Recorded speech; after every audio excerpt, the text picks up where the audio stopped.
personal insight into my journey to recovery. Today I will be sharing my story of recovery from a so-called terminal illness. You see, about 4 years ago, I was diagnosed with a cancer metastasis that medically could not be cured. The doctors, as well as those who saw me at that time, thought I would not live beyond a few days. The oncologist then gave me 4 days and a maximum of 2 weeks and asked the family to make funeral arrangements. Yet, I am still here today. I live a quality life. I no longer am bedridden or dependent on any pharmaceutical drug and look and feel younger than I did years ago. What happened? I'm not the one to keep secret what would help people to become more aware and self-reliant. I wish to share with you factual information which encompasses a broad view of the cause and remedy of sickness, hoping that it will shed some light on the subject of healing and bring hope to those in need. Healing has become a controversial subject since there are various belief systems and self-promoting vested interests. Why waste your efforts on meaningless arguments that deplete your vitality and lead to nowhere but confusion? During the course of the healing process, I learned a very important fact. True healing requires a willingness to change the mind. Deluded minds are not so easily changed. It is the mind that decides whether a given remedy will work or not. The mind makes all decisions that are responsible for the body's conditions. An open mind is a great asset. In early June 2009, I was admitted to hospital as I had become practically lifeless, bedridden, and physically wasting away. I had no energy to help myself in any way, and I was losing interest in this world. There at the hospital, after a period of isolation, I was told that I had a severe and contagious gastrointestinal infection and the worst case of inflammatory bowel disease ever seen at that hospital. Extensive diagnostics involving many CT scans, X-rays, blood tests, and so on.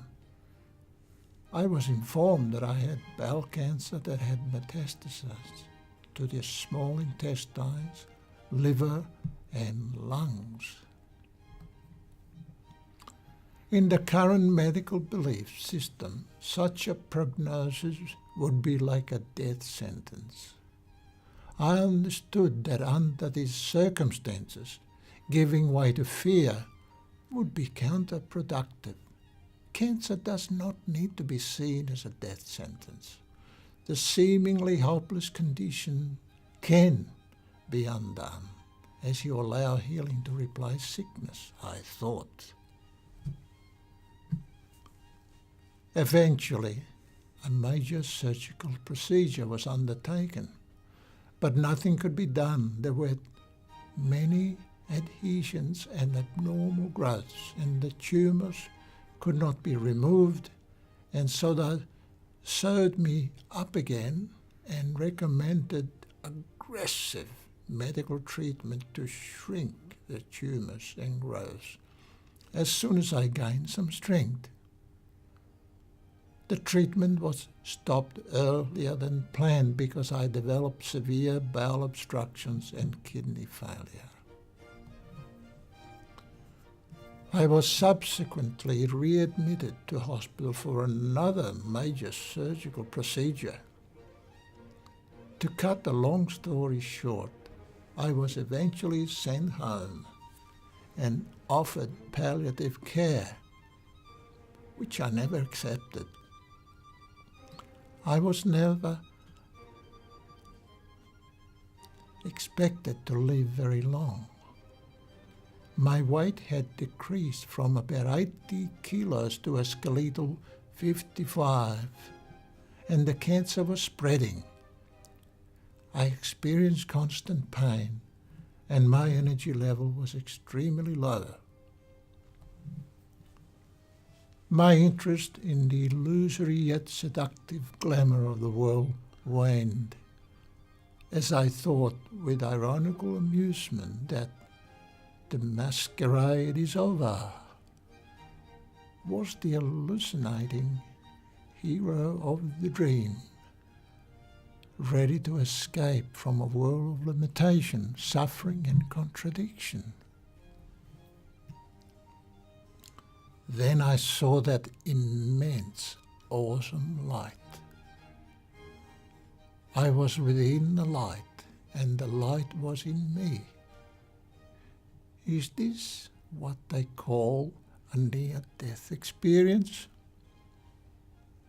I was told there is no such thing as death, since as spiritual, formless beings, we cannot die, although the body is cast aside to return to the elements. So I understood that our true identity is not the body or our personality, and that when we identify ourselves with who we are not, we suffer sickness and death. It became clear to me that we see ourselves in two ways. Most of the time we see a limited, struggling human, but I had a glimpse of who we really are, the light, infinite, eternal, and loving.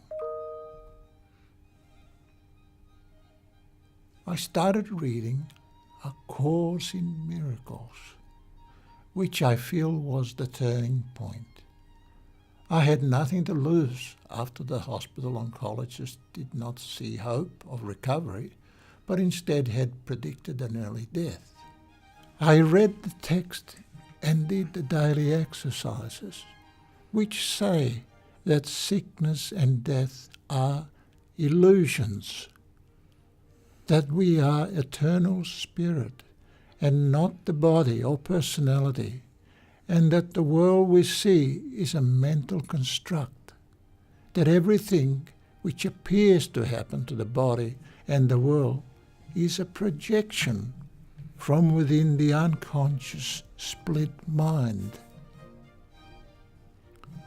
Notwithstanding my seemingly unfortunate state, I felt serene and hopeful, as I felt that inner peace.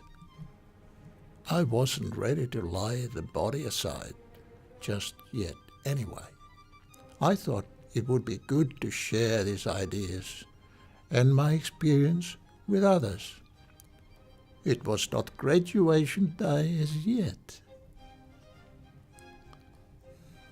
I stopped taking all pharmaceutical drugs. The very next day, I no longer experienced any more pain, thanks to the mental training and the use of nature's extraordinary healers. This I explain in my book, The Revival of Herbal Wisdom.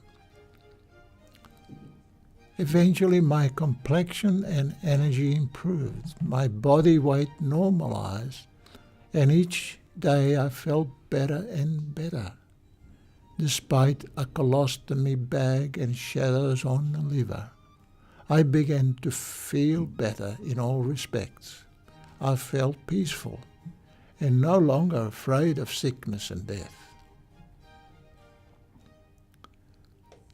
On the 6th of February 2011, I was facing a determined oncologist who seemed disappointed that I had not chosen his preferred medical treatment, chemotherapy and radiation, and that I was not struck by the terror of death as he repeatedly exclaimed that I didn't realize the seriousness of the situation.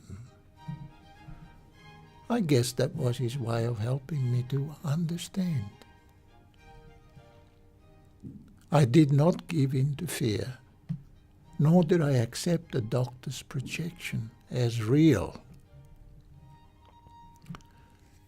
As I regained my strength and made up and took the miracle herbal formula, which consisted of turmeric, curcumin, astragalus root, piperine, cumin seed, barley grass and reishi mushrooms, I felt better and better, both physically and mentally. In this game of life, you meet passengers of fear and messengers of love. I realized that the messengers of fear manage this world. They offer you many opportunities for forgiveness. They may appear to know, but do they really know what they do? In the dream of pain and suffering that we appear to live in, deluded minds would not see beyond the physical body's experience ending in death, while estimating how long you may still be alive in a sick body. If you believed and integrated these kinds of thoughts in your subconscious memory, then you would experience that projection. It was just an opinion based on a thought system that I do not choose to accept, since it is not in my best interest. In contrast to the condemning voice, the messenger of love explained that as a sovereign being, there is no power that has ordained your life to be either long-lived or short. So, my love, live well in all aspects of your life and prosper. The divine creates miracles endlessly, and you can extend your stay as long as you wish. Your wish to serve humanity is golden when it comes to grace. Thy will, not mine. Asking you shall receive. It is now March the 28th, 2013.